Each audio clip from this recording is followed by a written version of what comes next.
Jemaat yang terkasih, selamat pagi dan salam. Berserah bukan menyerah. Bapak Ibu pasti sudah dan sering menyanyikan lagu "Mampirlah dengar doaku, jalanku ku diiring, ku perlukan juru selamat, ku berbahagia yakin teguh, selamat di tangan Yesus." Bahkan ribuan lagu lain. Tahukah kita bahwa lagu itu diciptakan oleh seorang perempuan buta yang bernama Frances Jane van Eysen atau dikenal dengan Fanny Crosby. Bapak Ibu boleh membuka kidung jemaat dan melihat di bawah kidung jemaat itu ada catatan-catatan kecil tentang pencipta dari lagu-lagu dalam kidung jemaat NKB maupun lengkap kidung jemaat. Fanny Crosby adalah seorang perempuan yang buta sejak lahir, dan dia bekerja bagi misi. Dia bekerja sebagai penyair, para pengarang lagu, dan komposer besar di Amerika. Dia menciptakan lagu-lagu himne dengan sangat produktif. Bahkan sampai akhir kematian, dia menciptakan 8.000 lagu. Dan sebagian besar, hampir semua tentang musik gospel, musik yang memberitakan Injil dan kebenaran, dan dicetak lebih dari 100 juta kopi sampai hari ini. Selain itu juga Fanny Crosby yang buta sejak lahir itu mengajar dan ada dalam pekerjaan misi. Pada akhir abad ke-19, namanya terkenal di Amerika. Ia lahir sekitar tahun 1820. Orang-orang menjulukinya ratu penulis lagu gospel dan ibu dan nyanyian kongresional modern di Amerika. Dengan sebagian besar buku nyanyian gereja Amerika mengandung karya. Lagu-lagu gospel dianggap sebagai contoh dari semua lagu yang mendatangkan kebangunan rohani bagi setiap orang yang mendengarkannya. Apa yang ingin dikatakan dalam seluruh kehidupan Fanny Crosby? Ia menyadari ia buta sejak lahir. Orang tuanya juga menyadari tentang hal itu, sehingga orang tuanya juga harus memilih bagaimana untuk menyekolahkan anak. Ia tidak berhenti dan menyerah pada seluruh keterbatasan. Fanny Crosby menunjukkan ketangguhan dan semangatnya yang mengesankan, dan saya percaya lagu-lagu itu yang meneguhkan kita hari ini. Bapak Ibu dan saudara yang terkasih dalam Kristus, apa pengalaman yang sedang kita alami hari ini? Apakah kita telah menjadi orang-orang yang telah menyerah terhadap hidup yang Tuhan percayakan kepada kita?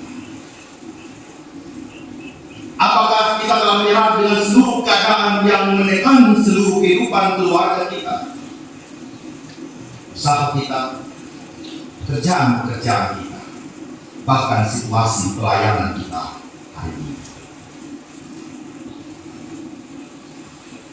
Kita belajar dari Fanny Crosby. Dia tidak menyalahkan seluruh keadaannya dalam kebutaan mata rohani, mata jasmani. Tetapi dia percaya bahwa mata rohani yang berasal dari Allah itu seharusnya hidup dalam seluruh spirit sebagai seorang manusia yang menggantungkan seluruh kehidupannya hanya kepada Allah. Segala hal yang fisik boleh menumbuhkan seluruh keberadaan kita, tapi jangan sampai kehidupan rohani kita terlindas oleh berbagai tekanan hidup dan akhirnya membuat kita menyerah. Karena kalau kita sudah menyerah, itu menunjukkan berarti keselamatan yang dinyatakan oleh Kristus sangat tidak bekerja atau berfungsi dalam kehidupan seorang yang percaya. Kedua Tesalonika pasal yang kedua mengatakan bahwa kehidupan kita hari ini karena Allah yang telah memilih kita dan Allah yang telah menyelamatkan kita. Pemahaman itu seharusnya hidup dalam seluruh keseharian kita sebagai anak Allah. Pembacaan kita hari ini mengisahkan seorang anak kepala badan dan seorang perempuan yang keduanya memiliki perjuangan masing-masing. Seorang yang bernama Yairus tersungkur depan kaki Yesus dan memohon sangat kepadanya agar anak perempuan sedang sakit hampir mati itu untuk disembuhkan oleh Yesus. Dia sedang bercakap-cakap dengan Yesus, tetapi ketika dia sedang bercakap-cakap, di situ juga ada seorang perempuan yang datang kepadanya untuk meminta pertolongan kepada Yesus atas seluruh sakit. Bahkan ia hanya bisa berjuang untuk menjamah jubah dari Yesus. Cerita ini yang pertama yang memberikan kita pesan, yaitu Tuhan tidak pernah menyerah atas kehidupan. Ketika Tuhan mengharapkan agar kita tidak menyerah terhadap seluruh tekanan hidup, bukan karena kekuatan dari manusia yang pertama, tetapi yang utama dan pertama itu berasal dari inisiatif Allah. Allah yang tidak menyerah terhadap kehidupan saya dan saudara-saudara saya. Jika Allah sudah menyerah, seharusnya ia menyerah pada kehidupan Ayubah dan kehidupanmu selesai di sana. Tetapi ribuan tahun bumi ini berevolusi, bumi ini berproses, para nabi ini berproses, para raja-raja berproses, para rasul-rasul berproses, bahwa berita Injil itu tidak berhenti di saat ini. Ia harus berdampak terus-menerus. Dan bagi Yesus itulah berita yang ia bawa kepada semua orang. Apapun kondisimu sakit yang sudah bertahun-tahun, bahkan situasi sudah hampir mati, Allah tidak pernah menyerah. Tidak pernah menyerah untuk menguatkan. Tidak pernah menyerah untuk menguatkan perempuan yang sudah 12 tahun lamanya menderita pendarahan. Tidak menyerah untuk menghadapi situasi yang sudah hampir mati bawah. Oh maksudnya itu, Allah hadir dan memberikan kekuatan di sana. Bapak Ibu, situasi gereja kita rasanya juga bukan hampir mati ya. Mati sudah. Bisa dibilang begitu. Kursi kosong, komisi Bapak yang dahulu rajin hilang, anak pemuda yang tidak peduli, disuruh datang kasih baktian pemuda yang ingat bilang iya karena tidak ada. Situasi kita juga hampir mati.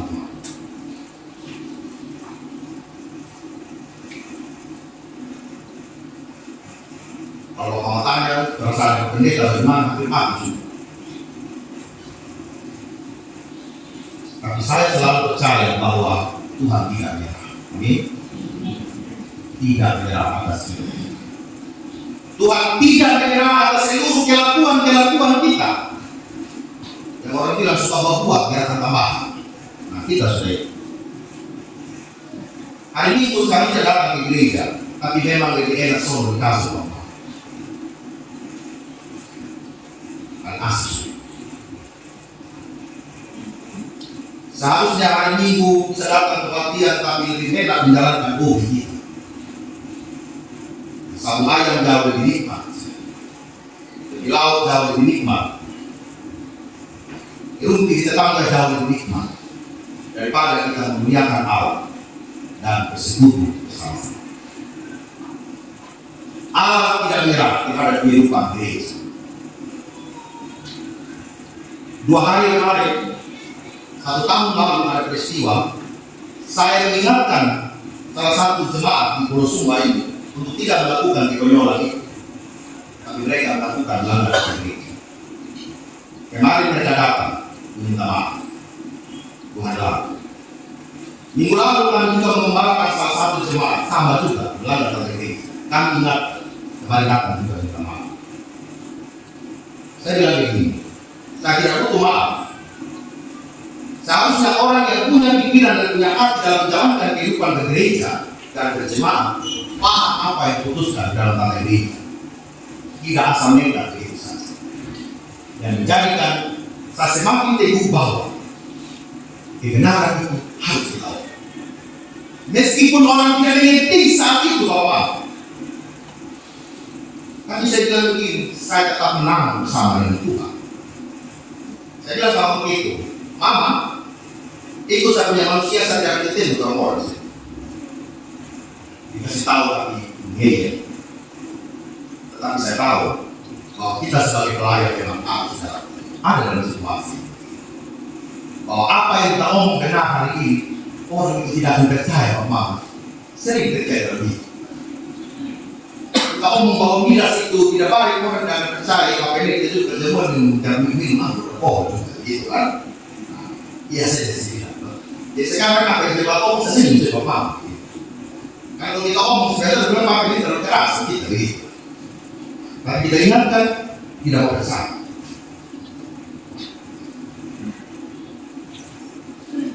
Bapak Mama, jika Tuhan tidak merah atas hidup kita, seharusnya kita juga merah ini. Berapa dosa yang kita berbuat selama? Berapa kesalahan-kesalahan yang tersembunyi yang kita buat di hadapan Allah. Tapi Tuhan panggil kembali terus. Bahkan Tuhan mengizinkan kita untuk melayani.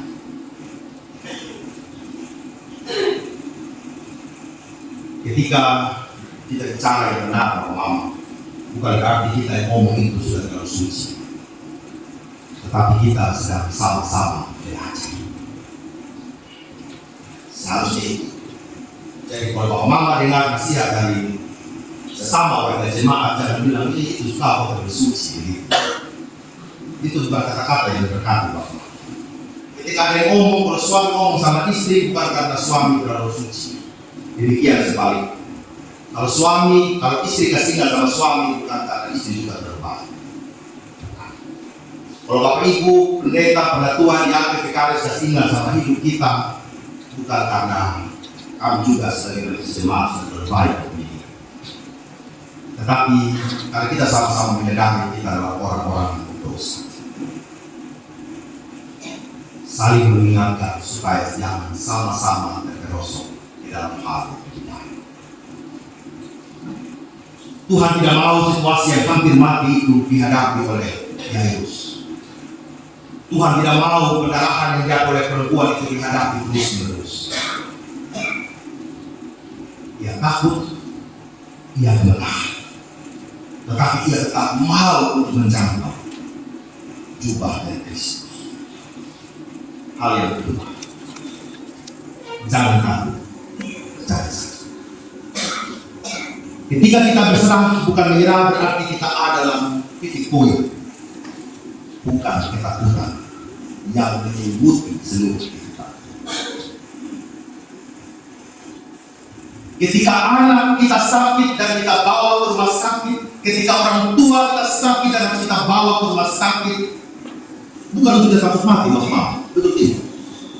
Bukan. Tapi kita sedang percaya kepada Allah. Kita sedang mau berproses bersama dengan Allah. Kita bisa mempunyai pemahaman, sudah mati saja. Ngapain kita bawa ke rumah sakit? Sudah tidak ada obat lagi buat dia. Sudah tidak ada lagi obat yang lebih bagus begitu. Sudah dokter juga sudah menyerah.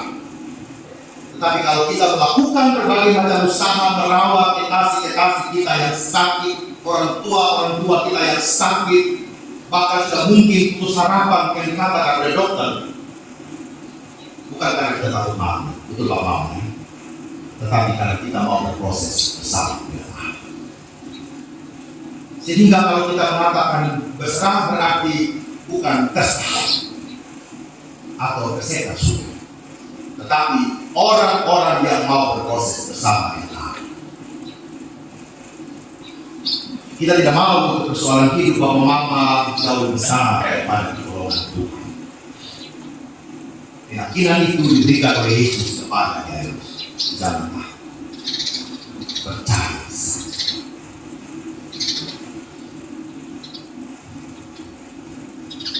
Kita menjalani hari esok dengan penuh ketakutan. Anak-anak yang sudah makin besar, makin menjadi anak gadis, pemuda, sunono, orang bilang, weh, sekarang ternyata diri ini, kalau WA sendiri, normal. Saya takut ini ya, ini dia punya anak yang cinta, jadi pakai cinta, kan kita cuma bingung, gitu kan ya. Nah, kalau sudah SMP, SMA, Bapak masih sudah punya WA, sudah mau lagi, kita bisa. Kalau kita telepon, kita angkat juga, gitu ya. Tapi kalau hari-hari mereka itu angkat sama. Membangkitkan orang tua bapak-bapak ini yang punya anak tadi sudah mulai takut ya, takut jadi kenakalan dulu orang tua sendiri, makanya jangan nakal bapak sekarang mereka apa kok itu senjata perempuan ya. Berarti om Adi punya anak lagi sampai sedih juga ya, om Adi punya anak lagi juga sampai sedih juga. Sekarang anak lagi perempuan begitu orang tua juga ketakutan. Kalau anak semua yang kesehatan, bagaimana sudah pakai data, begini, bangun, kita tuh apa sebenarnya hidup kita? Jadi kalau kita mendidik anak, kita bukan sedang berada dalam ketakutan, tetapi dalam kepercayaan kita kepada Allah.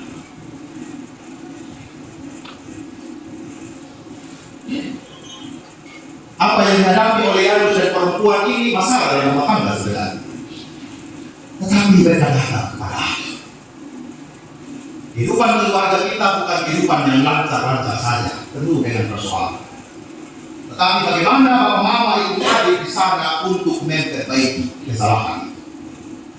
Tidak menyalahkan keadaan. Kalau kita menyalahkan keadaan berarti kita sedang mundur ke belakang. Tetapi kita maju apa yang Tuhan ingin katakan kepada kita tentang kehidupan ini. Sehingga Tuhan bilang jangan takut. Tetapi bukan hanya sampai jangan takut saja, tetapi kita juga harus mencari. Bapak Mama yang punya usaha juga hari ini, kita harus menghadapkan bahwa Alfamart, Indomaret dengan kasihnya mereka itu, dengan diskon-diskon itu datang ya, dalam kehidupan rumah tangga kita. Dan kan kita yang punya usaha-usaha kecil mungkin hari ini sedang juga dalam kekhawatiran. Bagaimana rombong-rombong saya laku tidak? Bagaimana usaha-usaha kecil di rumah saya laku atau tidak? Saya selalu percaya bahwa kalau itu berkualitas orang akan cari. Amin.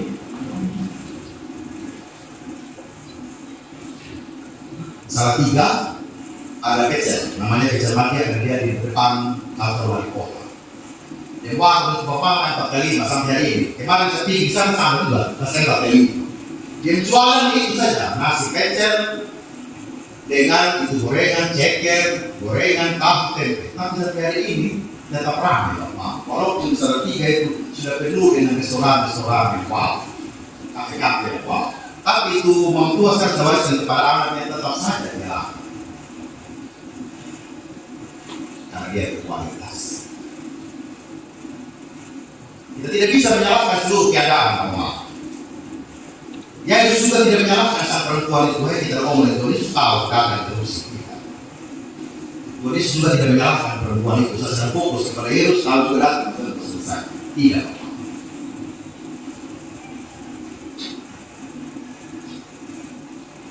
Demikian juga seluruh usaha-usaha yang kita bangun dalam kehidupan. Kalau pelayanan kita baik, orang pasti akan cari hukumnya. Kalau kerja kita baik di kantor, Tuhan akan pakai meskipun banyak orang yang menghalang. Betul tidak, Pak? Walaupun orang bilang kau tidak baik, tidak kalau Tuhan mau pakai, tidak ada satu dua manusia yang menghalangi seluruh perjalanan. Yes.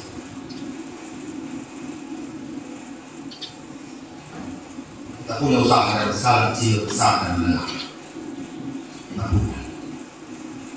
Tetapi selalu kembali kepada diri kita. Kita mau menyerah bila itu keadaan kita begitu ingat di dunia, atau kita memperbaiki diri kita dengan baik. Artinya kita siap diproses oleh Allah. Hal yang ketiga, Talita kum, hai anakku, aku berkata kepada bang. Jadi kalau saya firman Tuhan, jangan bilang terima kasih Pak Pendeta, Vikaris, Pak mahasiswa, begitu. Kita ulang kita satu. Bang. Kalau sudah kita mengatakan bahwa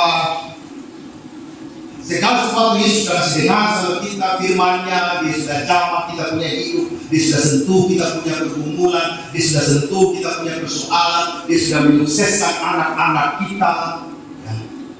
Dia sudah memberikan anak kepada kita, walaupun kadang-kadang kemarin anak perempuan, dia sudah senyum gitu, syukur saya. Untuk kita tambah satu, dia tambah sama. Tiga orang perempuan, ya. Jadi tiga, kalau jadi tiga. Jangan sedih saya. Kenapa kamu semua ada pagi untuk Tuhan senang? Ingat kemarin untuk peristiwa di Facebook, ya. Dia punya anak dua orang, dia punya anak lagi dua orang. Orang tua mati menusuk di kamar. Dia sudah kemarin ada lagi, gitu ya. Nomor kadang bisa urus di orang tua itu emas tersinggung. Satu sama apa mereka. Tidak begitu maksudnya. Anak laki-laki mau anak perempuan disyukuri itu sudah Tuhan itu maksud. Ini mindsetnya harus. Jangan anak perempuan lagi bukan biasa dengan pendeta. Kalau anak perempuan yang lain potong kambing, kalau yang lain potong sapi loh. Itu sebenarnya. Artinya besok, berapa teman pun anak mau disuruh kunci makan di kamar. Tapi tidak kepakai ya ini. Itu suruh. Potong dari itu. Bangun Bapak, bangun. Jangan tertidur lagi kita orang-orang baik. Apa yang mau kerjakan dengan baik dan tuntas. Apa yang kita umuri, hadapi dengan baik dan bersama dengan Tuhan. Ingin berhenti, ingin menyerah, kita sudah berayap, kita sudah berdarah-darah dengan ini hidup, kita tidak tahu di jalan mana yang harus kita. Saya ingat juga anak muda sini banyak. Kalau sudah mau bersama Pak Jodoh tidak Pak Pendeta, ya. Bukan tidak ada jodoh, terlalu banyak hari di WA Bapak. Hari Minggu mungkin yang mana? Ini bukan sesudah Bapak, kan? Hanya pengalaman teman, oleh yang berasa. Dia ada di bawah ini, gitu saja.